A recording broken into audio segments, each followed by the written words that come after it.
Trevor's pal spills that Meg dumped their ex as he failed to take her to the Oscars. He paid for all of her expenses. The sweet revenge of Meghan Markle's first husband. A friend of Engelson, who saw him recently, told the media, "For a long time now, things were difficult for Trevor.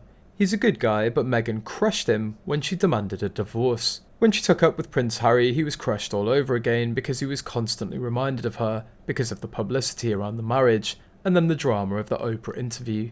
Everyone in Trevor's life knows not to mention the M word. He's moved on, and in some ways you could say he's having an even better life than Meghan. He probably has more money than she does now. He's doing what he loves and he's out of the spotlight. It's the ultimate revenge. Professionally too, he's enjoyed success. His management and production company Underground, which is based in Beverly Hills, created the hit TV crime drama Snowfall, which ran for 6 seasons and starred British actor Damson Idris. A spin-off show is in the works. For most of the marriage, Engelson was the main breadwinner. Meghan struggled to make it as an actress, at one point becoming a suitcase girl on the TV show Deal or No Deal, something she later said she felt objectified her. When she told Trevor she wanted a divorce after a couple of years, he was devastated. He phoned Meghan's dad, in pieces, not knowing where it had all gone wrong. He was genuinely blindsided. Yet Engelson constantly supported his wife, finding her roles in a low-budget movie called The Candidate and then a part in a film called Remember Me, with a very young pre-Twilight star Robert Pattinson.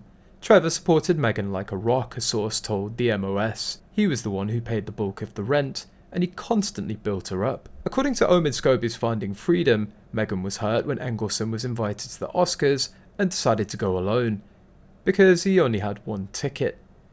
The source said, "That comment showed a fundamental lack of knowledge about Hollywood. The Academy Awards are the hardest tickets in town. Unless you're nominated or a big name, it's common for single tickets to be given out. It's great that Trevor got one." Why Meghan would think that she'd be entitled to accompany him is very strange. Even big stars can't take everyone they want to take. The friend also said, "Trevor's this quick-talking guy from Great Neck, New York, and in some ways he's your typical agent or manager. He's always talking up his clients and various projects. But he's also one of the nicest guys in Hollywood. He'd give you the shirt off his back. During the Hollywood strike, Engelson has been on picket lines giving people coffee and donuts. He's not someone who ever sought the spotlight, and he keeps his generosity quiet," says his friend. Trevor's life now is a long way from the one that he once shared with Meghan. He's married to a woman that he loves who's inherited around $250 million. He's produced a successful series, he manages stars, but Meghan's name's still not uttered in his presence. Meghan dumped Trevor when she realised that he wouldn't or was unable to push her up to the triple A-list fame she wanted.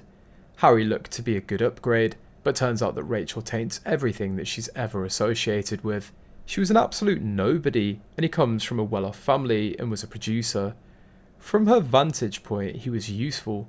The second she got sued, she dumped him, ruthlessly, to get in with the Canadian socialite set, so she needed Corey for that. She ended the marriage because he couldn't take her to the Oscars. Sounds about Markle. So now his career is doing better than Markle's is.